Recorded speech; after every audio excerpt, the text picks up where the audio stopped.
Hello, everyone, and welcome to the Docs Huddle, your gateway to an in-depth connection between sports medicine and the latest events in sports, fantasy, and betting. Today's show is brought to you by the Health and Wellness Depot. Unlock the power of well-being. I'm Dr. Mikey B. With me, as always, Dr. MJB, the legend. What is happening? Happy Wednesday. Happy Wednesday, Mike. Listen, I had a epiphany earlier today. Dude, there's only 5 football games left, Bro. this week, and then it starts to trickle down each week from here, dude. Oh my gosh.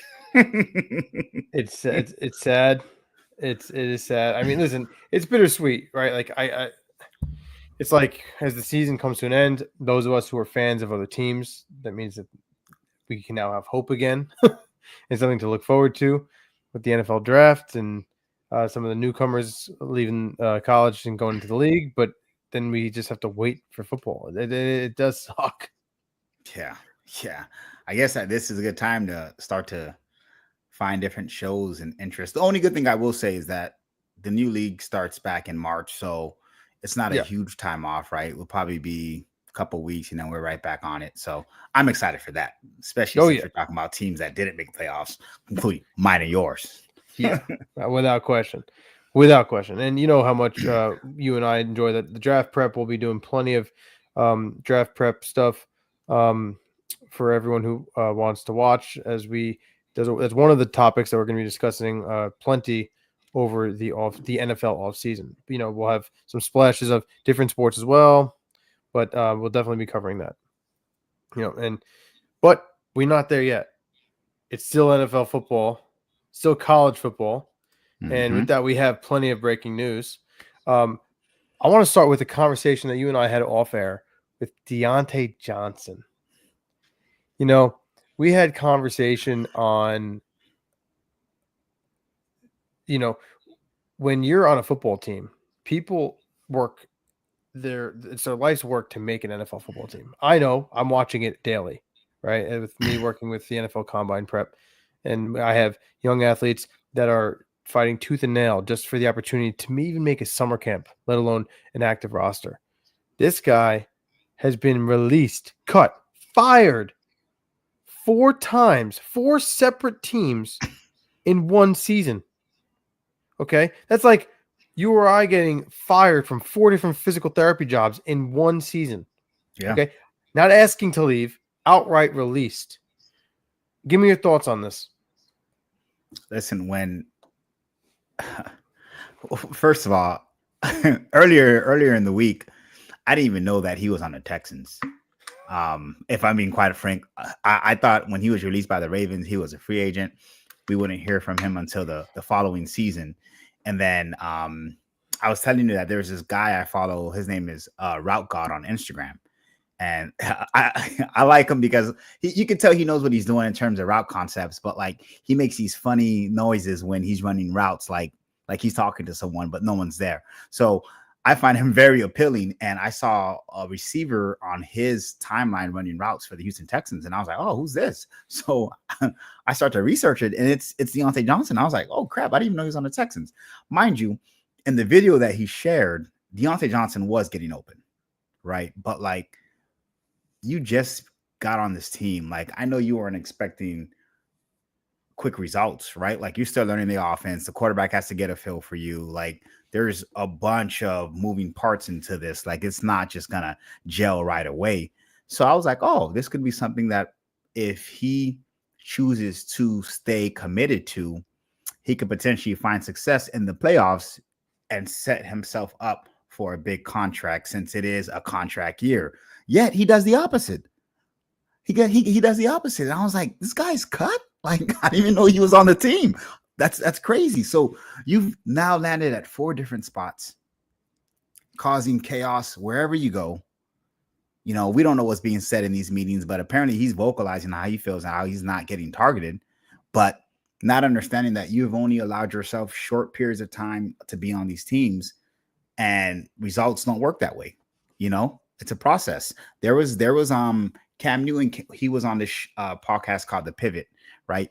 Yep. And he was talking about his time in both Carolina and New England, his second stint with Carolina. And he admittedly said, you know what? He's out of the league partially because of what you and I mentioned about like he's not willing to take a back seat and all that. That comes with Cam. But he set himself up in bad situations thinking that he can just come in right away and play. And because of that, he could not produce the way that he should have to have success on the field. I think Deontay Johnson's doing something similar to that in the sense that he's not even allowing himself to learn an offensive scheme and is quick to voice his opinions about it. I think it's terrible. I think he's slowly creating a bad feel for himself. And I think that teams and owners are going to start to take notice, and he could potentially find himself out of the league sooner than later. Yeah, and going back to how I opened about this conversation, I want to correct myself. He was cut, fired, released from 3 teams. The first one was a trade from the Steelers to the Panthers. Nonetheless, they got him out the house, right? He was the number 1 weapon, the number 1 receiver. It was not Pickens at the time. It was him. And they offed him for cheap. So say what you want. It wasn't a true release, but they got rid of him and they managed to get value back. And despite that, after trading for him, just a few weeks later, he was released by the Panthers, which goes to show you that the Steelers knew what they were doing when they got rid of him in that trade. And yeah, I agree. I think that I would have thought he was out of the league until literally just moments ago, which makes this even more breaking news that the Baltimore Ravens just re-signed him after having released him before he was then signed by the Texans. So he's now being signed by the Baltimore Ravens. My assumption is because they do not have Zay Flowers. And my assumption is because they need to they're a very run-heavy team. However, they're going to need to rely somewhat on the pass. And when I say that, that's because I have here. Yes. Well, Mike, I saw on Instagram, I don't remember if it was from Shefty, the move to signing him wasn't to play him, dude. Oh, see, I didn't know that. I just got this information as we were getting on air. Yeah, no. So, man, I could be wrong, but I'm just paraphrasing what I saw on Instagram. Very interesting. I'm intrigued. Apparently, they're not trying to have him sign on to the active roster. They're trying to make it a compensatory move, just in case he'll be an unrestricted free agent at the end of this season. Yeah, so they're trying to draft pick. Correct. Wow, correct, that is correct. Next level brilliance. So they got to pay this guy pennies on the dollar to be on. Correct. Oh my god. So they have no intentions of having him see the field during this playoff run. It's strictly about what they could potentially get for the next season. Yeah. So for those who are listening who don't understand what this is, when you have a higher caliber player that you lose in free agency, the NFL will reward you. It's called a compensatory pick, where in the later rounds of the NFL draft, you're provided additional picks where you could try to draft a player coming out of college in place of the fact that you lost a high caliber player due to free agency who signed elsewhere.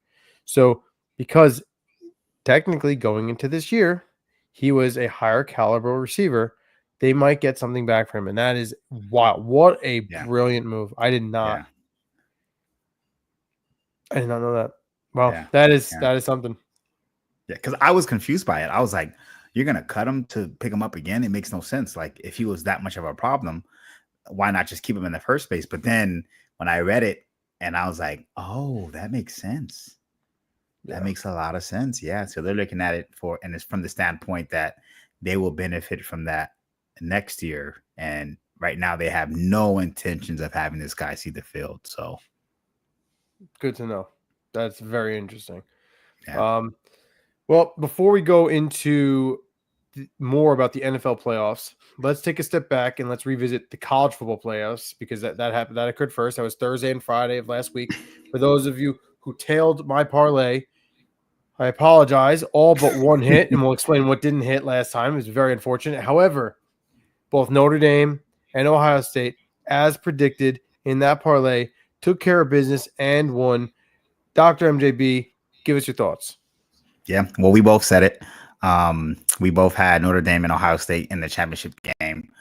I'll start with the first game, right? That was Notre Dame and Penn State.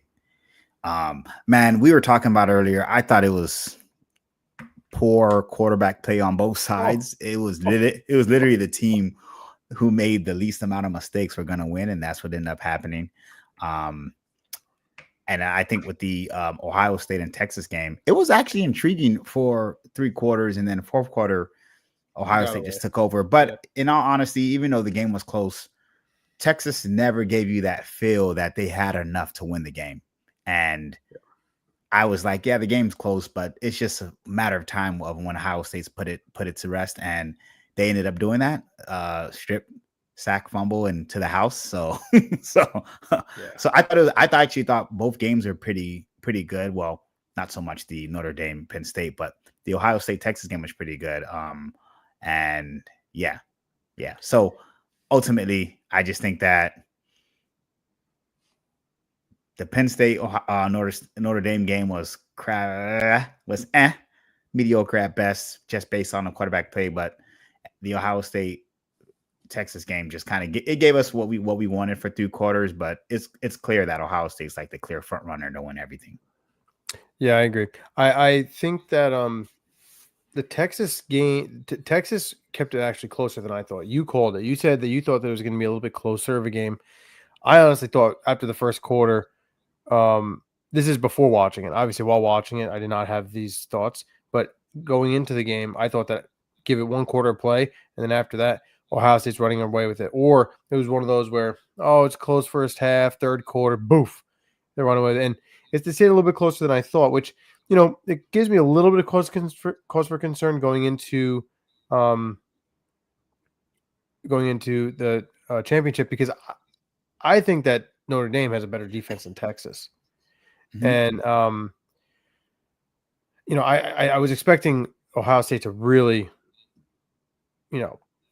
blow out Texas because of their high powered offense, and it didn't happen. They pulled away, but it didn't happen the way I thought it would. So I'm still taking Ohio State for my winner in the championship over Notre Dame, and I think you're going to get a similar showing to that of the Ohio State Texas game, where I think that this game actually might stay a little bit closer, low scoring in the beginning, and then once they can start getting Smith more involved in the passing game, I think that if they can get that going, I don't think that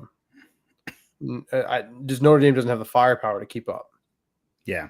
Well, Ohio State showing the week prior is kind of why I thought the game would be closer. It's a copycat league. And once you start to see the blueprint of how the team tends to operate, Jeremiah Smith went crazy. There's no way your game plan, if you're Texas for Ohio State, is to shut them down, prevent that from happening, right? So, like, I never understand that, knowing that it's a copycat league, that you don't prepare for something like that, like, more so. Like, it's like, all right, well, he had all the success the game prior. I don't get why, like, we're not preparing for them to counter that and then counter what they're countering us with. Like, it makes sense to me, but it never seems to happen that way. It's like, oh, we didn't know he was going to do that. You didn't? Yeah, no. It's true. I will say this though. I think that the Texas secondary is underrated. Andrew Makuba, their safety, stud, dude. Yeah, absolute stud. And I'm not saying that he is the sole reason why Jeremiah Smith's production was less, but I'm just saying overall, like, they have a better secondary than I think that people give them credit for. Better than that of Oregon the week before, and yeah, that's my thought on that. But so who are you taking? I'm definitely taking Ohio State. I think Notre Dame, the only way that they'll have a chance in this game is if they can win the trenches.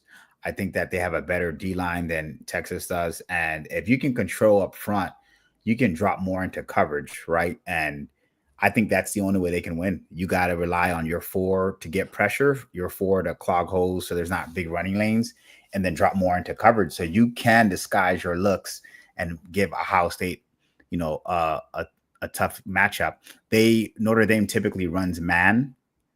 And I think if you want to surprise this Ohio State team, you start to fickle in zone based on what I just mentioned. And I think that'd be your best way to capitalize on this. But If they don't do that, then I think it can get nasty fast. I think that was a great description. 100%. Yeah. Yeah, I agree. Ohio State. I'm taking the money line there. I took the Ohio State money line to win the championship like 3 weeks ago before they were even in it. So, yeah, OSU will be the champs once again. I do have a question for you. I Do don't know if tell. this was embedded into our show, but Quinn Ewers is deciding to enter the draft. And Interesting. yeah, so I really wanted to get your thoughts on that.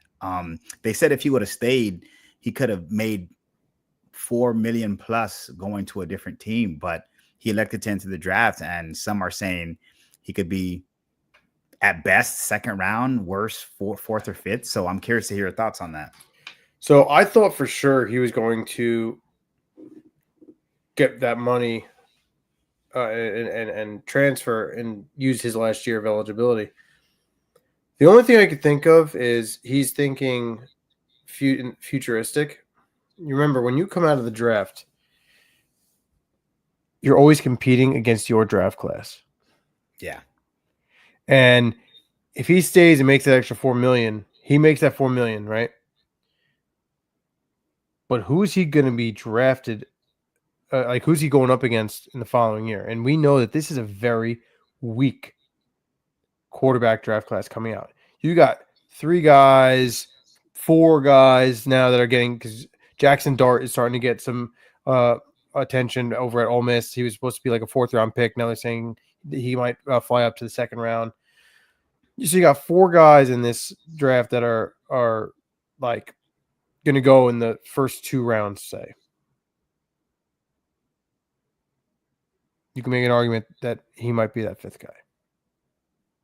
I haven't done my full draft prep yet. So, a couple months from now, I might be saying something completely different. But knowing that the draft class is weaker, I think that's probably why he did this.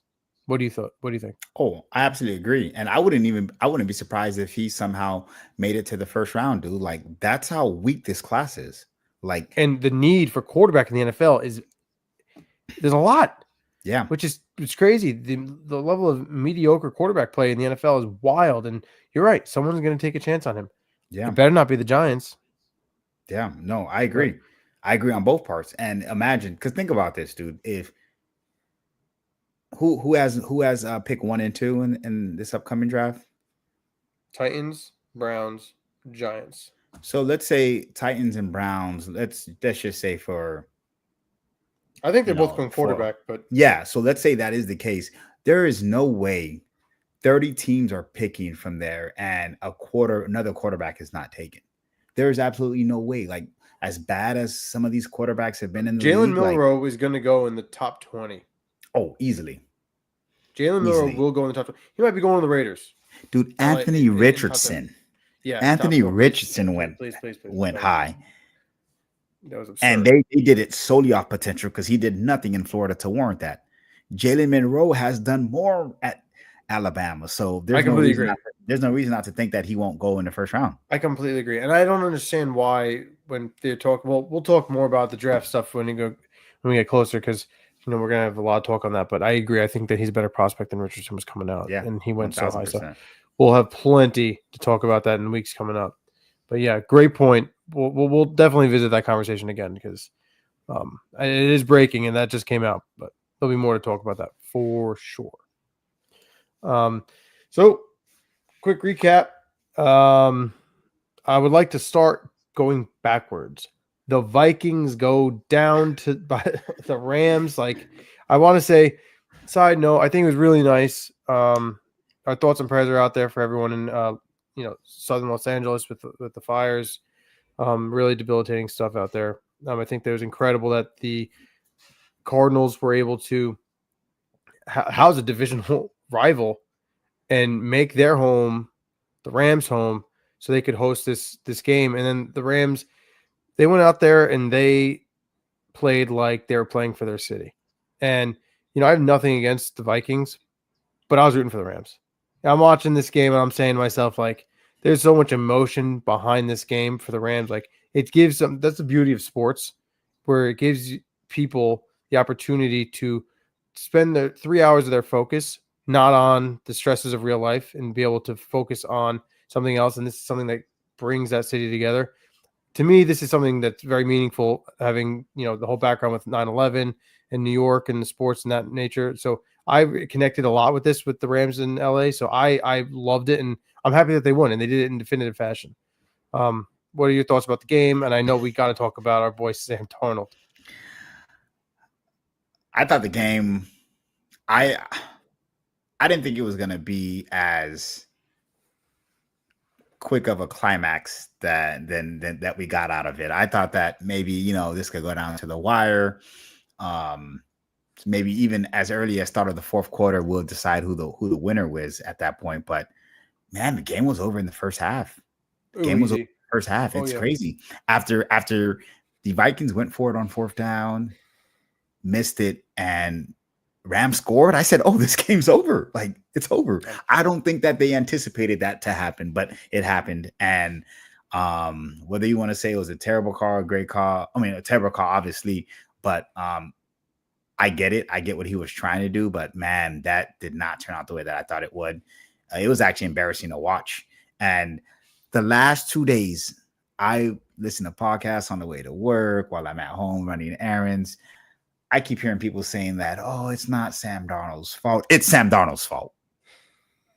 It's Sam Darnold's fault. Okay. Now I'm going to show you why it's Sam Darnold's fault, because I don't understand why people are saying that. That's craziness. That's madness. Sam Darnold paid for the Carolina Panthers. If there's anybody that knows how bad Sam Darnold is, it's this guy. Okay. I watched it. I seen it with my own 2 eyes. He is not who he thinks he is. And we all knew when playoffs came around, he was going to show the real Sam, and I'm always an advocate. I want to see these guys do well, but bad is bad, man. Bad is bad. So let me go ahead and share my screen. What I'm going to show to you, Mike, are just the defensive sacks the Rams got on the Vikings. Okay. And before you do this, can I preface this just so everyone knows that Dr. MJB over there, the legend himself, big Sam Darnold fan coming out of the draft. Yes. I was the guy who was not. I was the big Baker guy. I was not about the Sam Darnold. I thought he was overrated coming out of the draft. MJB was on that Sam Darnold bandwagon, like many, many, many were coming out of USC, and you could see how that's changed. So this is all completely not biased. This is like factual. Tape doesn't lie. Please, share. I can't wait to see this. It pains me to say that, because I was like, this guy's generational talent. Next guy, like the other guys say, and I was like, I dropped the ball on that one. I definitely dropped the ball. It's okay. So, we all do. It happens. We all do. Forgive me, a wise one. You're forgiven. So let me go ahead and share my screen here. And Mike, you can count with me because I was counting earlier, but I don't want to be biased when I do this. So I'll have you go ahead and count. And what we're looking for is just to see if that sack that was warranted by the blitz that was maybe unexpected by the Vikings, or was it a factor of Sam Darnold holding on to the ball too long? Okay. This is good. This is totally not rehearsed. I love this. This is. Can you see my screen? Yes, sir. That's perfect. Okay. You ready? So all I want you to do, remember, it's 9 sacks. I just want you to count the ones that are Sam Darnold's fault. Okay. Okay. All right. So.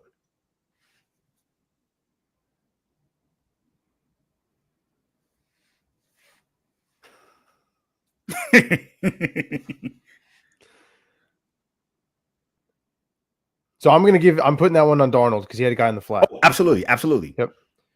That's 2. Correct.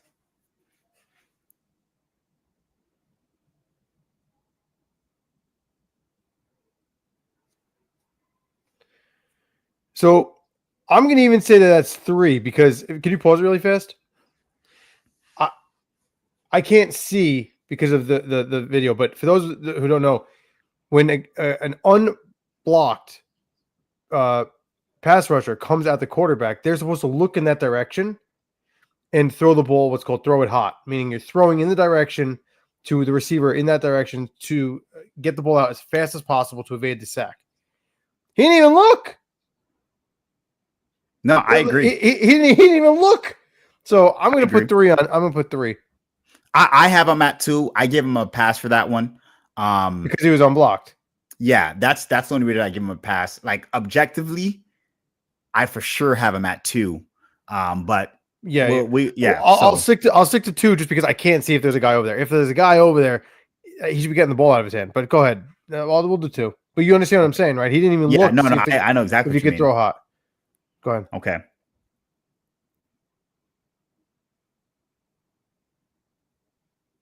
Well, that was just the interception. We'd all know that's on, but like, yeah. Jesus Christ. This is a bad football game.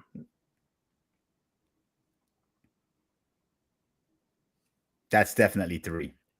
Absolutely. By the way, Jared Verse, what a year. We were high on him in the draft too. We were. That? He was our favorite defensive end coming out of FSU, man. Absolutely. Both of us loved him coming up. Oh God, what a player! Absolutely. Great play. Crazy. Even look at great job running back. Picked up the blitz. Get rid of it, man. I mean, that's Hawkinson is wide open in the seam. He's wide open in the seam. What are you doing, man? What do we have? What do we have? 3 or 4? 3 for sure. Okay. That one was ugly because not only could he gotten that ball out of his hands, but oh my God. Okay, well this is easily that's 5. Absolutely, yeah. I mean, absolutely 4. 4. Excuse me, 4. That's absurd.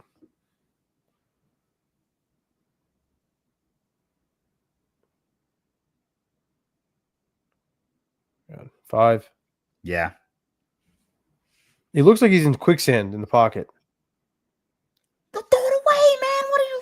Oh my gosh. 6.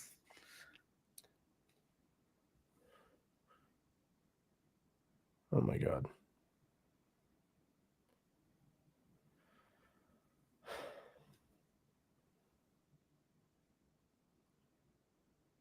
Oh my God. 7. Easily.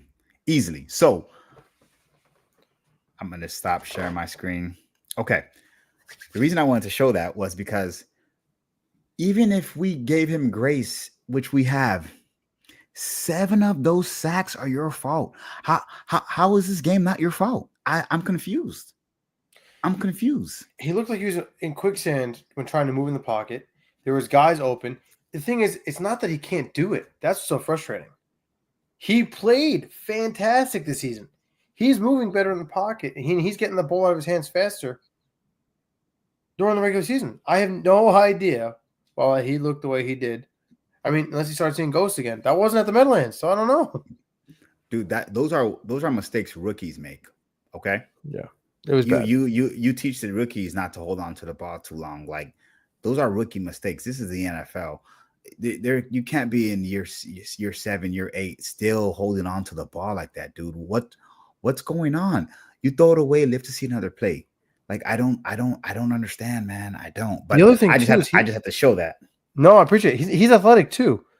So it's not like he can't run. So like that's what's so concerning. It's like what's going on? Like if you're gonna hold on to the ball, you need to get the hell out of the pocket. Yeah. That pocket's closing. So I don't know.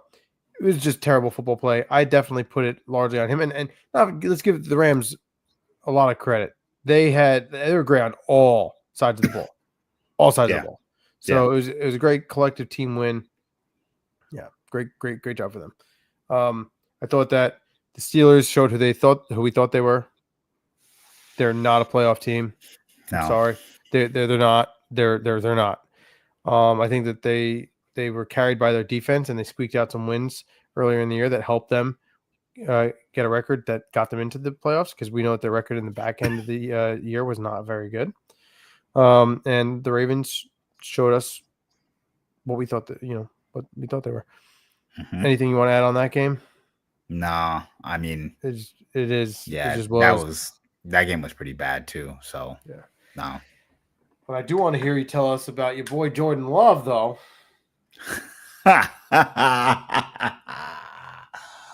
Oh my gosh, dude! He was hanging out. He was FaceTiming with Sam Darnold before the game. Jordan Love, I can't. He looked terrible. They're at the same bar drinking the same whiskey, dude. Because Dude, this it was the same. It was the same game. whiskey brothers. Because Like, I don't understand what's going on. shit. Listen, Jordan Love. They got to switch to tequila. Then I don't know what's up. Because it was terrible, bro. It I, was terrible. Jordan Love is just so inconsistent that it's bothersome, and he's another one that I was high on this season, hoping that he would show more, and he just I thought he regressed. yeah, he just doesn't. Like he's so inconsistent. He'll throw a 15-yard out route, and you're like, oh, nice, that was a nice pass. And then his next two plays, you're like, who the hell is this? Like this is not the same guy. Yeah. Like this is not the same guy. It's like the you ever seen the movie The Mask? Like, yeah, 1 second you're this guy, and then the next second you're this menace like running around. Like it's crazy. I don't understand it. It's so inconsistent, man. So inconsistent. And some were saying that he may still be hurt. Bro, come on, stop. There's Every listen, player is playing hurt in the NFL at this time. Okay, I don't yeah. hear it. Like I think that he needs to mentally mature and sometimes just take what's there, Mm-hmm. whether it's a check down, Yeah, throwing it that's actually a away. very good observation. Like Yeah, because he will just put it he's out just there. not. It's ridiculous. He's Yeah, chugging it 100%. to guys who are not open. I'm like, that Yeah. guy was covered. Why would you even throw that pass? Like, this is the NFL. This is not college or high school where that guy's just gonna make Make a separation. play. Like, Yeah. that guy's an athlete too. Like, you're kidding me? And corners are probably the best athletes on the field. So why do you assume that? Not probably. Definitely. So why do you Yeah. assume that you're just gonna throw it up and it's gonna happen? Like, there's plenty of times he had running backs in the flats or tight ends running hitch routes that he's just not taking because he wants the big play. And it's like, I need to see the maturity in order for him to have consistency. Yeah, I agree. I did not. Yeah, I agree. I did not think that they were going to win that game. I honestly wasn't. So I wasn't surprised that they got manhandled by the Eagles because of the fact that I didn't have faith in him. I think that their defense is pretty good. I think that they put up a good stand for what they could, but when your offense isn't producing and doing everything, and they're going up against the best defense in the league statistically, they just didn't have a shot. But that's the sad part. Into the third quarter, you still only give up 10 points. You score once, you're back in the game. Like, no, I know, and I know that's their what's defense. sad about it. The Packers' defense kept them in that game. They couldn't do anything on offense. Yeah, Terrible. abysmal. And lastly, we got the Bills winning, moving on. They have home field advantage again for what's going to be probably the best game of the year this upcoming week against the Ravens. But they beat the Broncos. I thought that, obviously it was a definitive win. I thought that Bo Nix played great for a rookie. I thought that the Broncos had a great year for what they were. And I think that it gives Broncos fans some hope going into next season. And that's about it. Yeah. Bo Nix, Jaden Daniels, like they've had phenomenal rookie seasons, but like at the end of the day, playoffs is a whole different animal, man. And we know this is an area where experience matters. And if you don't, you're in the divisional, like, you know what I mean? Like, you're in a wild card, yeah, but like, it's not like they had the opportunity to play a Texans team. Like, you played the Bills. Bills have been here. Yeah. They're veteran. They're projected to go all the way. It's like you just ran into that team, and same thing for Commanders. Like, they won last week, but I think it's starting to trickle down to like who are the elite quarterbacks in our league, and at that point, you just can't compete. Yeah. I mean, they're going and they have to play I believe they're playing the Eagles, right? No, Rams are playing the Eagles. Oh, that's right. Rams are playing. Who are the Commanders playing? I know we're going to talk about this shortly, but I totally don't remember. I literally just blanked. The Lions. That's what it was. Duh. Yeah. So So we don't have to talk about it. Okay. You don't have to talk about it. All right. I think we all know what to expect there. I mean, listen, they did great. I'm writing them off completely. I mean, because there's certain teams where this is their year, and there's like the toughest matchup is going to be, which we'll go into our preview now, is going to be the Bills and the Ravens, and like it's tough because both of these teams have a right to get to the Super Bowl. They should be both there, and it's unfortunate because one has to go home this week. I feel like, yes, I know the Chiefs are basically the best team in the league based off their record and blah blah blah, the defending champs. This is the game I want. This is the game that I wish was the championship game. This is the game I wish that could be, this could even contend for the Super Bowl, but we're getting it early, right? And it's going to be this upcoming weekend. And one of these, juggernauts has to go home. Mm-hmm. And then I think that it's unfortunate because other than this game, I think that the Kansas City Chiefs are going to roll over the Texans. I think the Lions are going to roll over the Commanders. And the only upset we might see is I think LA has a shot. I think so too. I think LA has a shot. I think that they know how to succeed in the playoffs more so than the Eagles do. I know that both teams absolutely agree. I think that this is going to be I think it's going to be an interesting week. Two games are a wash, and two games are going to be very intriguing. Mm-hmm. So, who do you got?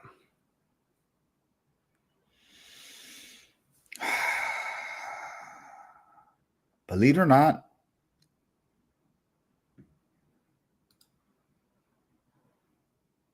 man, you talking about for the Rams Eagles game or just in general for all the playoff games? I want all playoffs. You want to give? I'll give you mine. Ready? Go ahead. Kansas City Chiefs over the Texans. That's easy. The Lions over the Commanders. Yeah. The Rams over the Eagles. Okay. And I'm going with the Baltimore Ravens. And I'm going to say that this is why. They have one thing that they did not have last year that prevented them from moving forward. And that was Derrick Henry. The Baltimore Ravens are able to run the ball like no other team we have seen in I don't know how long since acquiring him. And I think that last year in the playoffs, we had to once again see that offense literally revolve solely around Lamar. This year, Lamar is still that guy, but they have the ability to lean on Derrick Henry. And I think that that's going to be the difference maker. And I think that it's going to be a shootout. And I think that Lamar is going to get the W. I think it's going to be wild. And I hope he does. I think I agree with 3/4 of your picks.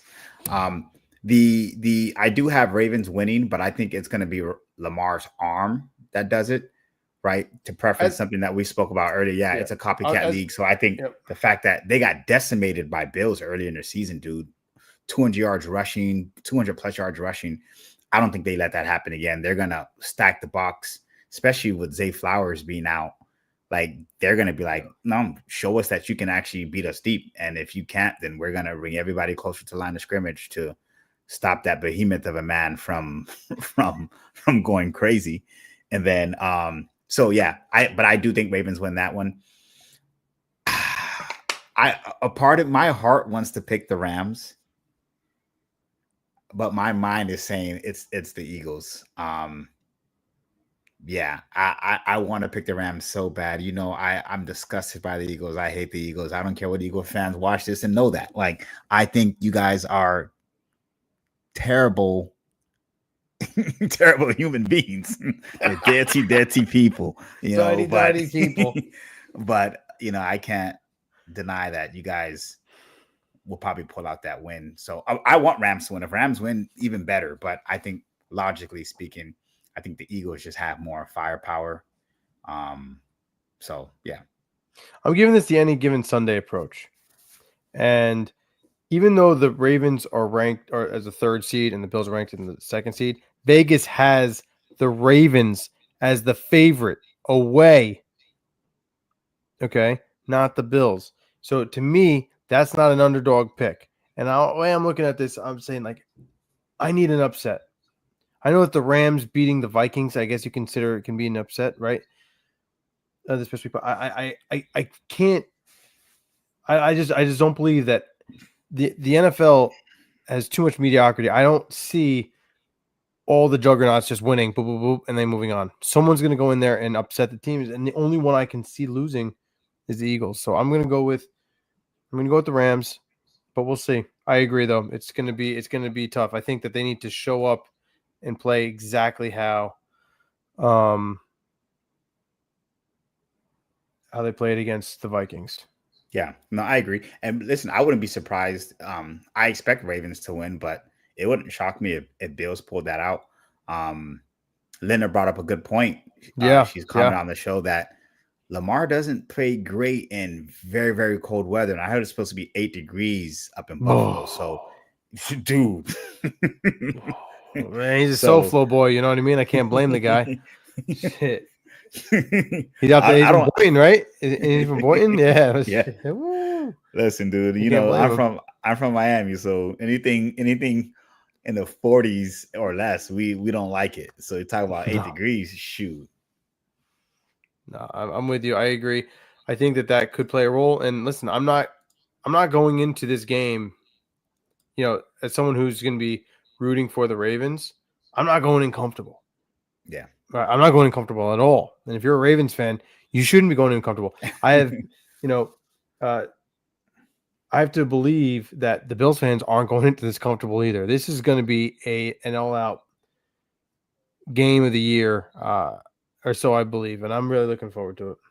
Yeah, same. Doctors rounds, guys. Not much to discuss. Big news: David Montgomery will be returning. Okay, so this will play a role in some of your prop bets with Jahmyr Gibbs because there are going to be some of those carries taken away. However, if you were listening to our previous shows, Dr. MJB had made a great point and in saying that when he does return, we think he's going to go more linear, more north and south. So expect him to be getting those carries inside the 10, more like where he can push forward, a little less of a factor in changing direction coming off the MCL sprain. We could be wrong. We have no idea how well he looks, but that is a pretty good assumption.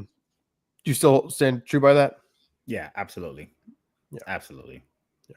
So, and that's really it. So we'll look forward to seeing him. They're gonna need him moving forward if they want to make the Super Bowl. So it's gonna be great. It's great to see that he was able to make it back in such a short notice. And the last part of the show today are parlays. So doctor's prescription, Dr. MJB, please tell us, what is your prescribed parlay for the week going to the divisional weekend? Okay, so earlier in the season, I was going with the guaranteed wins, smaller parlays, smaller payouts, but they were guaranteed wins, and we were having a lot of success early on. As of lately, I've gotten greedy. I'll admit that. I'm season's ending, as we mentioned. We only have a couple weeks left of this, so I'm trying to get you guys some money. That's all I'm trying to do. Okay, so if you've been watching the show and noticing that, man, this guy hasn't been right in quite some time, that's correct, and I apologize for that. But that's because I'm trying to win you guys some money, okay? And this week, I'm trying to do the same thing. I scaled it back some. I'm not going for that $500, $600 win, but I do have this 5 parlay ticket for you that if you choose this, I think that it should be a solid win, okay? First one, we have a quarterback for Ohio State, Will Howard. All he has to do is throw for 1 passing yard. Easy, bank it. That's going to happen. There's no way he doesn't. 1 passing yard? 1 passing yard. Okay. So we'll go on to the next one. We have Derrick Henry. All he has to do is get a rushing touchdown and you're solid. I don't remember last time he didn't have a rushing touchdown. So you can take that to the bank. CJ Stroud. I know they're going up against the Chiefs, and Chiefs have a stout defense, but How else are you going to score the ball there? He has to just throw one passing touchdown. I don't care who he throws it to, just throw it to somebody. Tyler Bass, the Bills kicker, he has to hit 2 field goals during that game. Ravens have a stellar defense. I think that's a possibility of happening. And the last one, the only one I was iffy about, but if this happens, you're guaranteed to make this money, is a touchdown from Puka Nakua. Okay. It could be rushing. They can give it to him on a reverse, or it can be a receiving touchdown. If he gets that one, this ticket is guaranteed to hit. It was a $25 buy-in, and payout is $362. Holla at me now. Yeah, I like it. I think I agree. The Puka one's where this feels like you're gambling. Yeah, that's a tough one going up against that Ravens. The Eagles defense.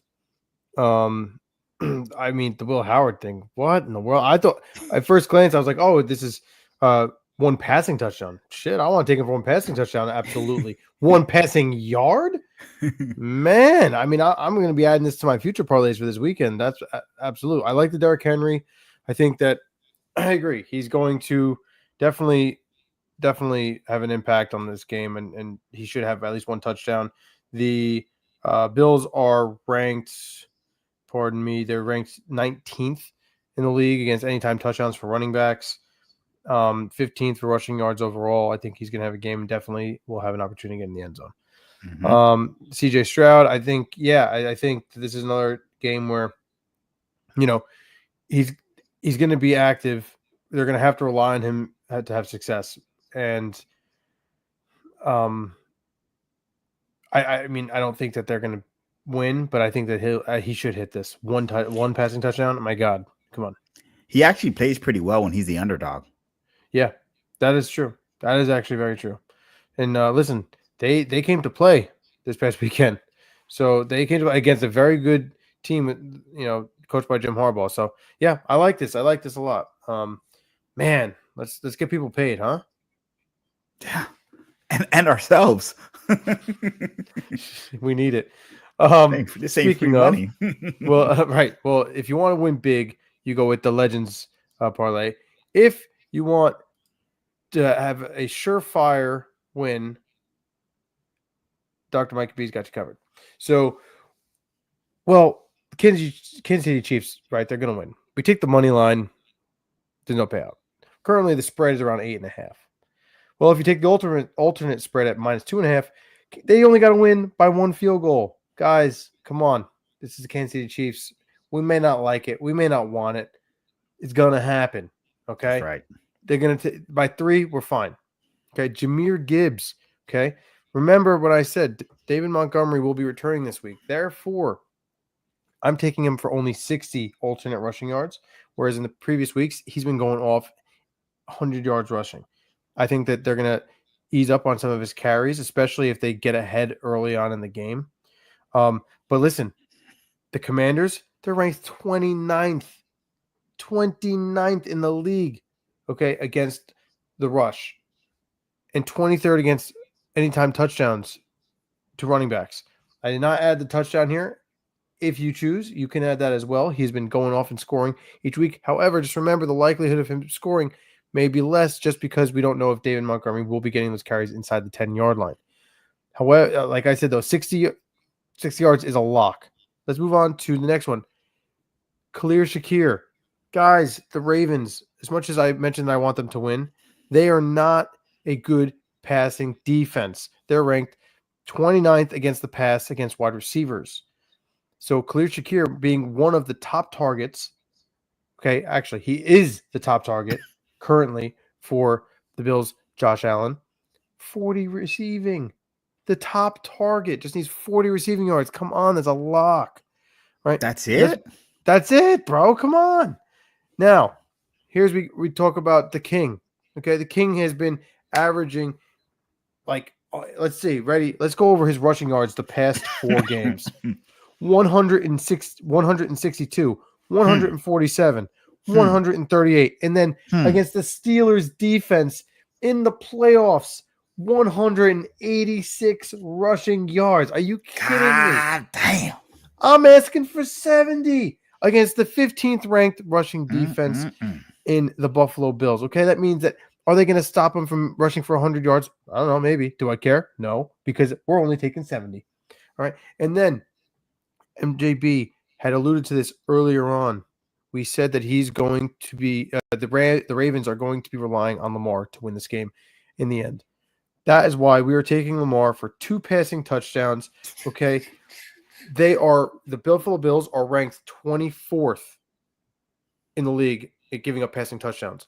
Lamar has been averaging 2 or more passing touchdowns in every single game in his last 7 games. Okay. Forget about the game where he had 5 touchdowns, 3 touchdowns. The least he's had is 2 touchdowns in the last 5 games. I'm telling you right now, this is a lock. I took it for 10 to win 71.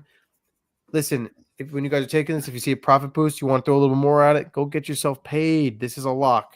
Enjoy it. I like it.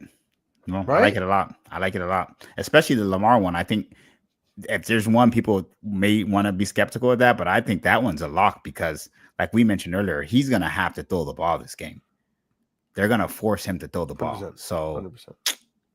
Yeah. And I just want to add that this was done on DraftKings. I know more recently, my parlays have been coming out of Fanatics for everyone. There will be more Fanatics bets placed later on in the week as we get closer, but this one is based on DraftKings solely because the alternate rushing yards and receiving yards, I was able to finagle in a way that I thought fit best for us this week, where having to add an extra 5 yards, I was like, no, we're not doing that Fanatics this week. So we went with DraftKings, okay? DraftKings, plus 614, 10 to win 71. Take it. Go get yourself paid. I love it. Yeah, brother. I think that was good. So that's going to wrap up today's show. Next week, we're going to be doing something similar where we're going to have a fun conversation, just discussing the recap of the divisional playoff games, and then leading into the NFC and the AFC championship. We don't wish for any injuries. If there are, God forbid, we'll be certain to talk about those, especially if they're relevant going into the championship games. Absolutely. But otherwise, until then, enjoy the third to last week of football. All right. And for Dr. MJB the Legend, I'm Dr. Mikey B. We'll see you guys next week. Have a great night. Peace.